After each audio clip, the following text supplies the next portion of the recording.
We have a very, very special guest coming up, an inspiring speaker. And I'll tell you a little bit about him. He does come from a troubled background. He was living on the streets. He was alcohol and drug dependent. And he turned his life around, became an inspirational and motivational speaker. Ladies and gentlemen, his hobbies include bodybuilding, mountain climbing and fishing. And he has a goal to share his message with over 1,000 people by the end of 2018. He is no relation to the great Michelle Bridges, but he is far better looking. Please bring him up, Matt Bridges.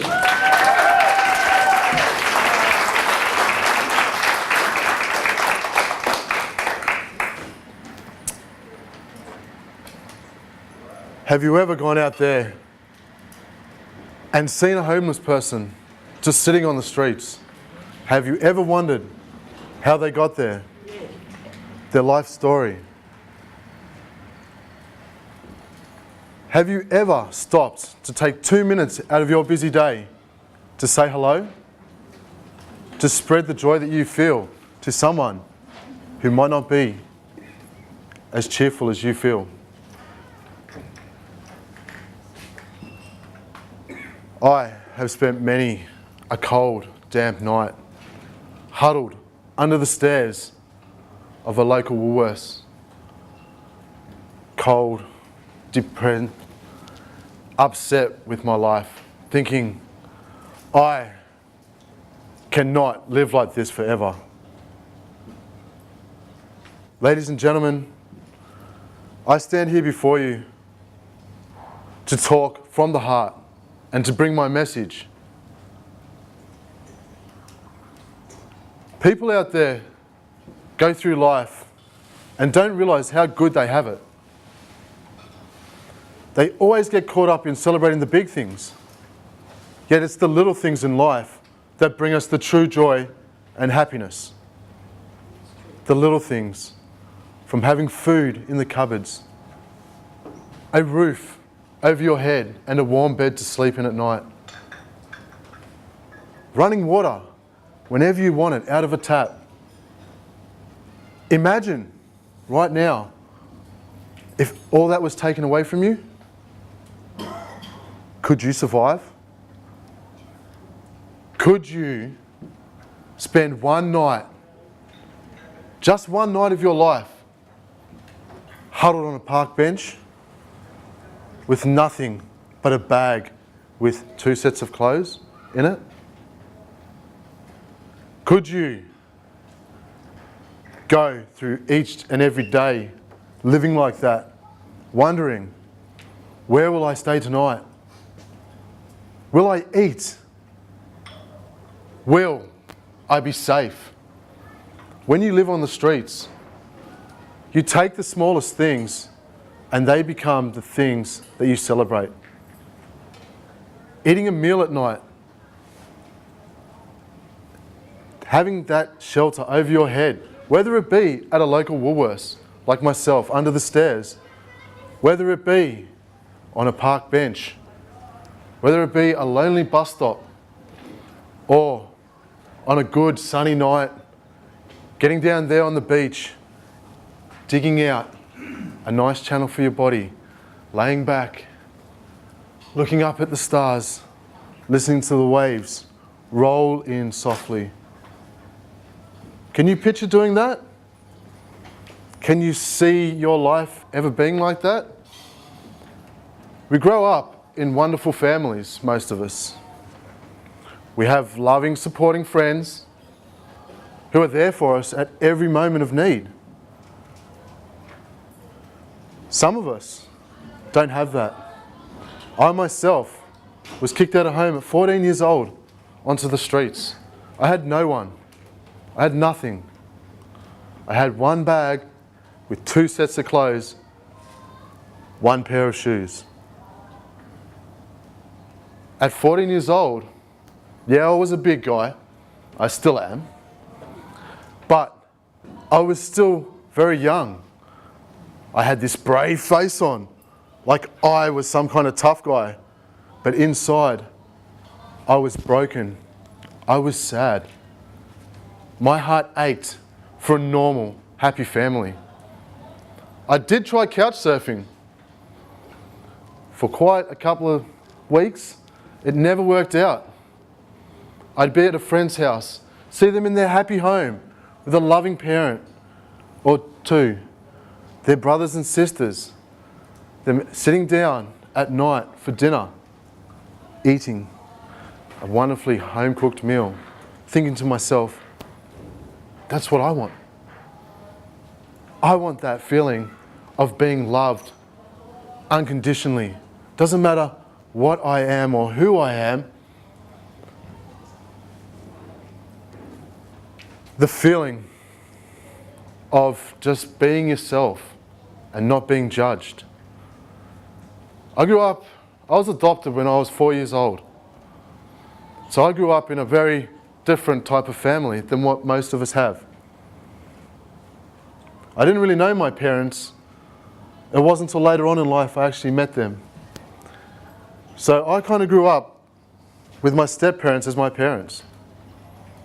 I had a lot of problems as a child, mental problems. I was a very violent, angry young person. Because I was so violent and angry, I had labels put on me. I was locked away in a mental institution on and off for 8 years of my childhood. It finally came to the point where I spent a full year and a half in full lockdown. I was doped to the brains on various drugs. No one ever used to ask me, why are you like this? Of course, you've got the shrinks there. They ask you, oh, why do you act up? What's wrong? And you just tell them what they want to hear. I'm fine. It's got nothing to do with the fact I was beaten, or I'm not loved, and I get told how useless I am. From that stemmed a bad, bad person. A person who could survive on the streets. I look around, most places I go, when I start to share my story, everyone seems to have that distant, I don't know how that is. I could never imagine spending one night on the streets. Yet you did it when you were a child. How? It was easy. You didn't think about it. You celebrated the small things. Having a hot shower. Whoa! That was amazing.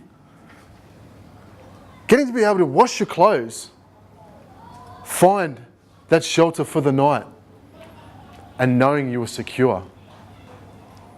Where I grew up in Sydney, there was a lot of people who used to go around and pick on the homeless community. We did have a fair few homeless people around. The sad thing was, they'd gang up on these people.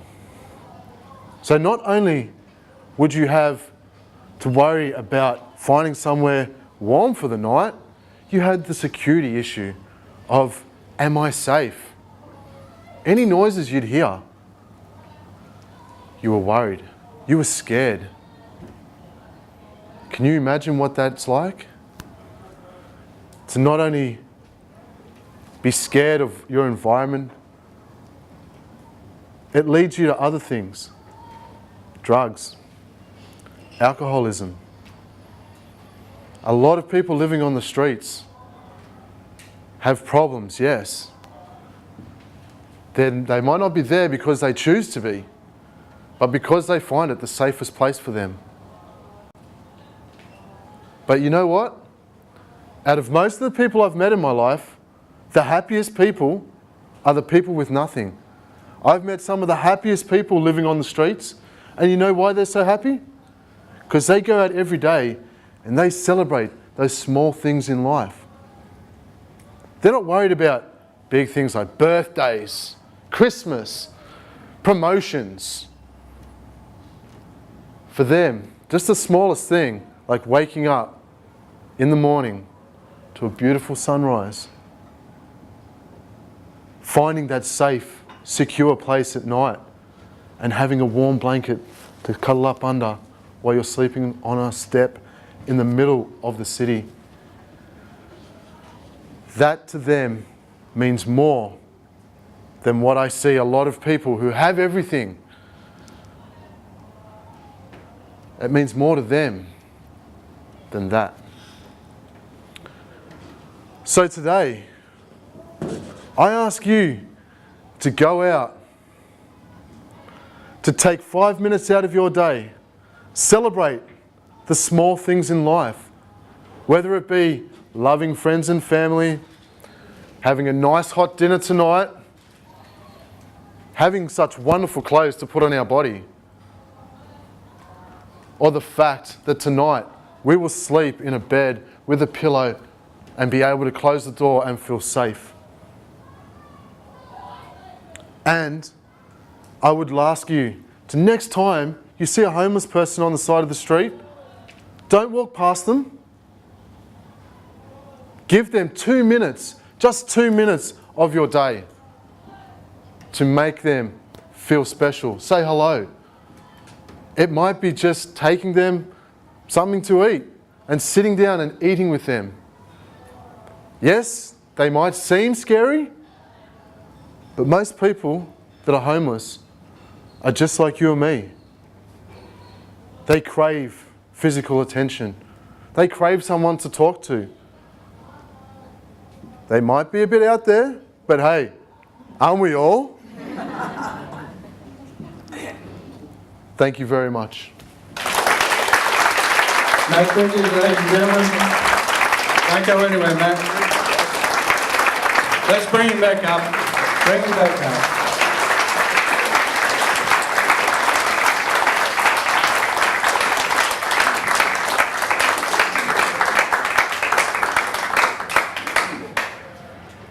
Puts some things into perspective, doesn't it?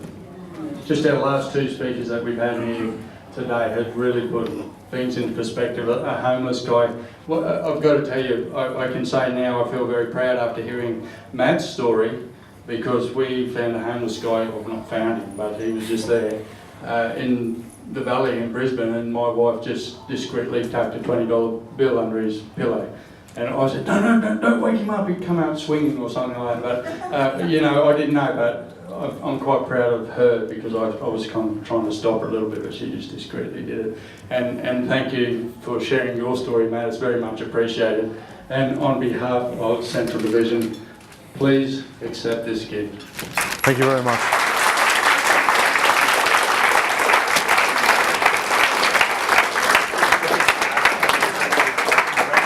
And then maybe